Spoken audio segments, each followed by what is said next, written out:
Bem-vindos, leitores. Hoje eu vou falar para vocês sobre o livro O General do Exército Morto, de Ismail Qadaré.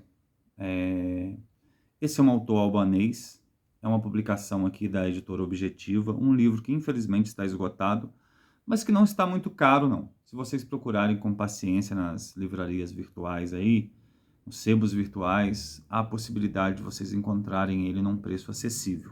Não é muito barato, mas num preço acessível. Tá?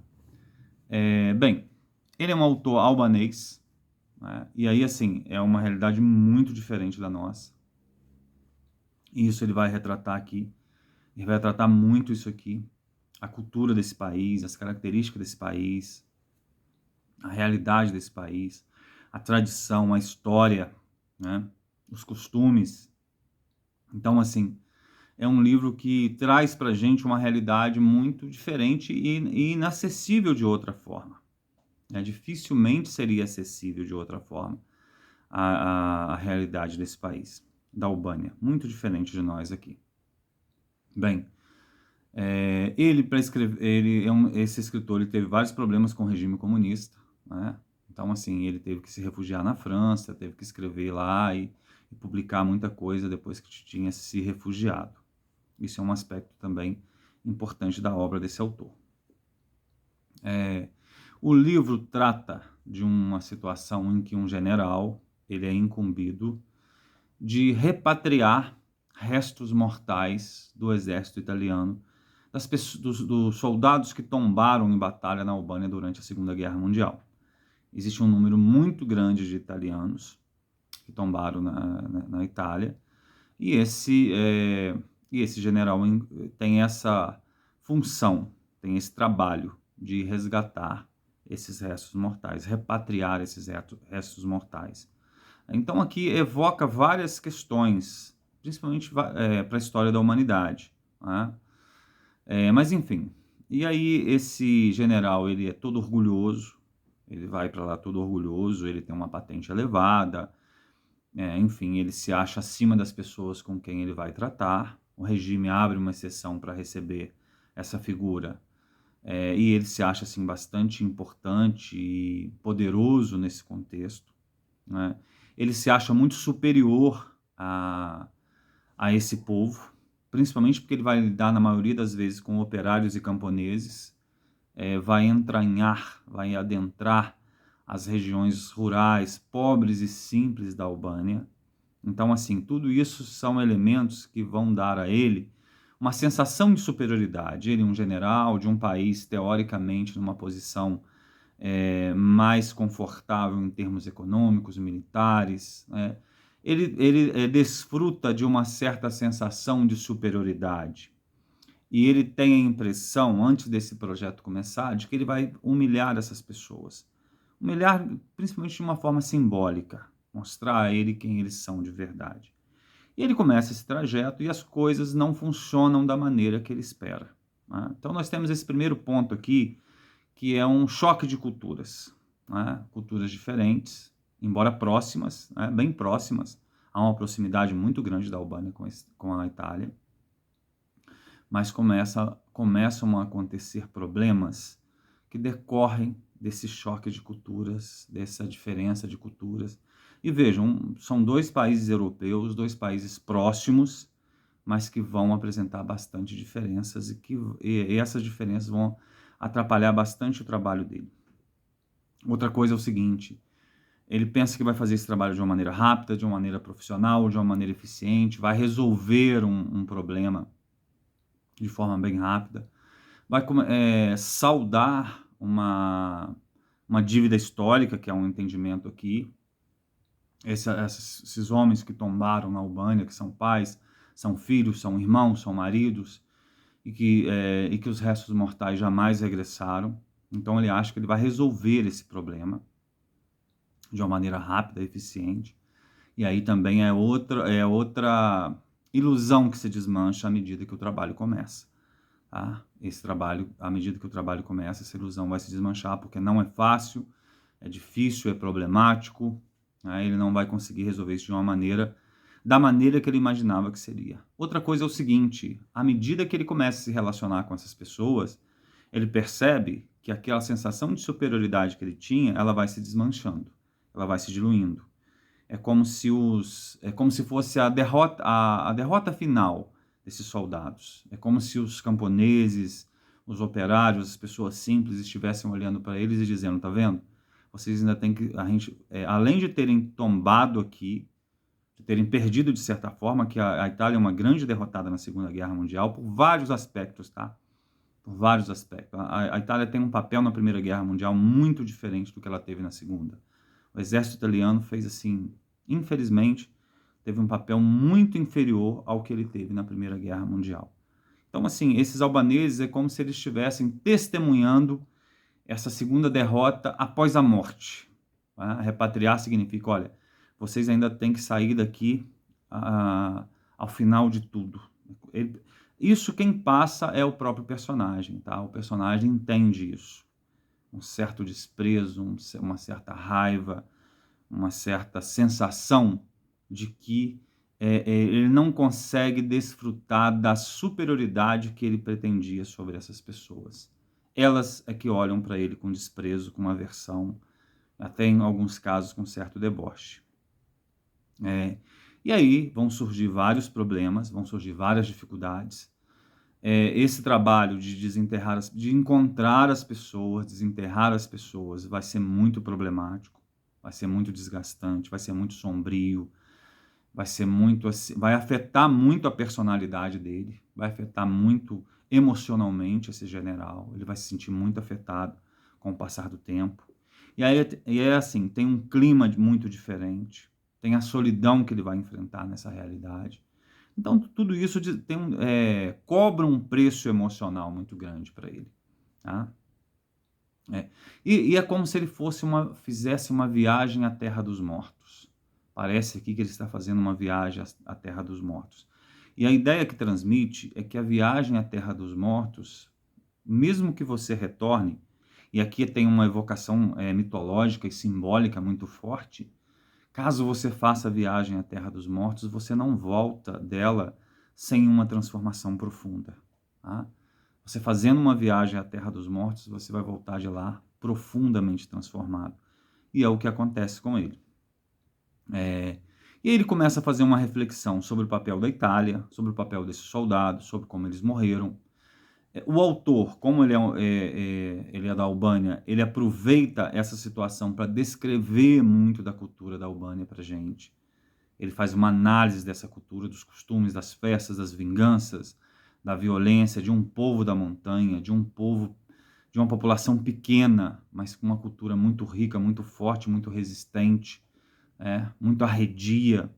Então aqui a gente vê uma descrição dessa cultura ancestral. A gente vê uma descrição da futilidade da guerra, especialmente para os italianos nesse contexto aí. Tombaram para nada, a troco de nada, um conflito brutal, perdas extremamente dolorosas que não resultaram em sentido nenhum, não resultaram em satisfação nenhuma, foram mais perdas mesmo. Tá? E aí também descreve a diferença entre os batalhões italianos, a gente pode perceber isso. Um pouco da questão fascista, tá? Há um pouco da questão fascista aqui, dos exércitos italianos e da questão fascista. E também, assim, num certo sentido, da futilidade da guerra, do quanto ela traz de sofrimento, de perda, de desterro, de ilusório, de tragédia, e os benefícios são bem pequenos. Meio que ele faz uma reflexão sobre isso. Ele ridiculariza também o regime, de certa forma ele ridiculariza o regime, porque é um momento posterior da guerra, né, em que o general fez um acordo e está recolhendo esses corpos.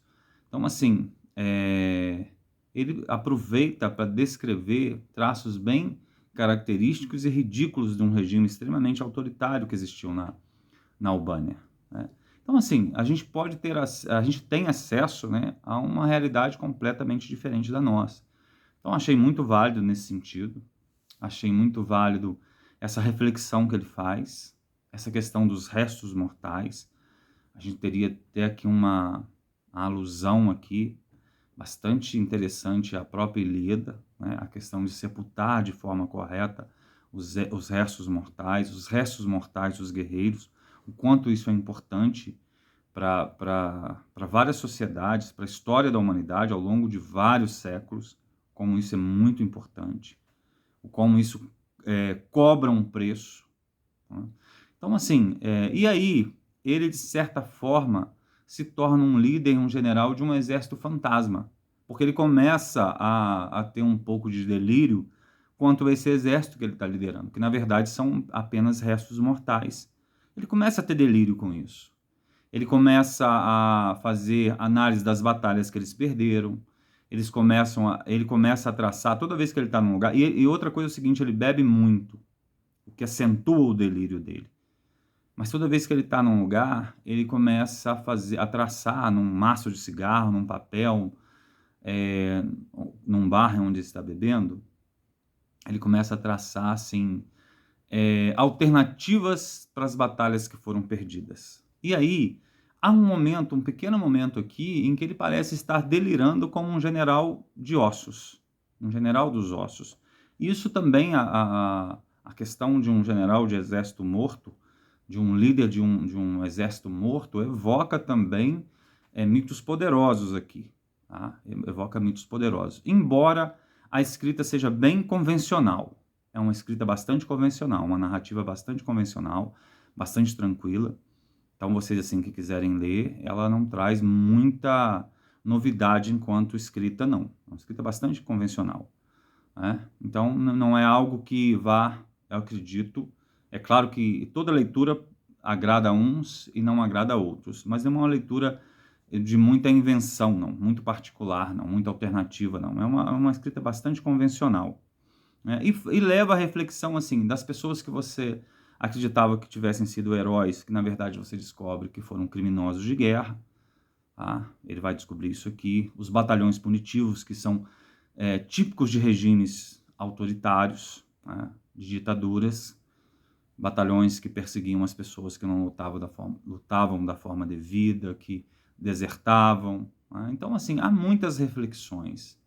Há muitas reflexões. Eu achei isso uma leitura bastante interessante, bastante fácil de ler. Tá? Eu recomendo que, se vocês tiverem oportunidade, que vocês possam ler. Eu passei uma semana com meu filho, fiquei uma semana com ele esses dias, cortando um pouco aqui da descrição do livro, então aproveitei para ler bastante. Li muita coisa, li esse livro, terminei ele semana passada, mas não tinha como fazer, porque estava fora de casa, não tinha mesmo como fazer.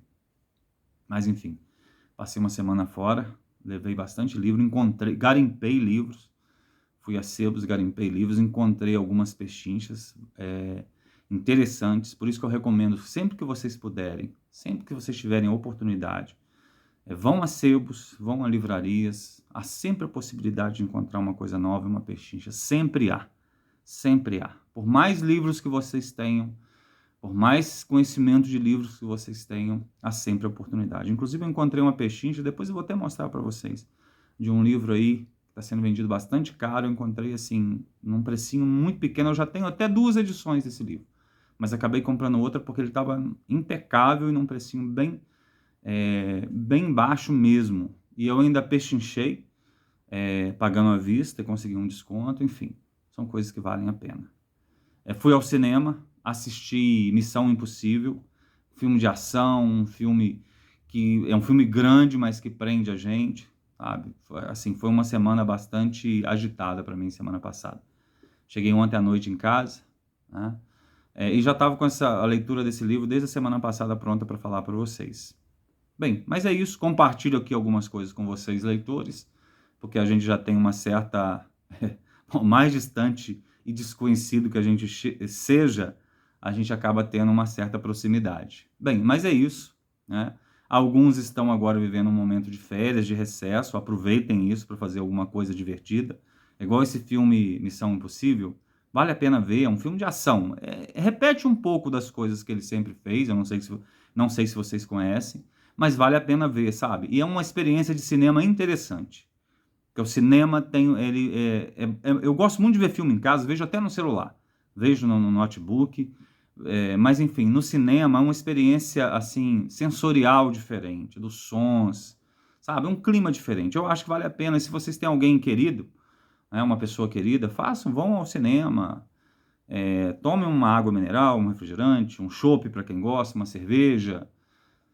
Enfim, vale a pena. Eu acho que vale a pena. E assim, são 2 horas e 40 minutos, me parece. É bem grande, mas é um filme interessante. Eu gostei, sabe? Eu já acompanho essa franquia há muito tempo. Sempre gostei muito de filmes alternativos, mas também gosto desses filmes de ação, quando são bem feitos. E eu achei um filme bem feito. É uma questão de opinião. Não tem uma crítica, não tem uma análise crítica aqui aprofundada. Mas é só isso mesmo. Bem, um abraço a todos e até o próximo vídeo.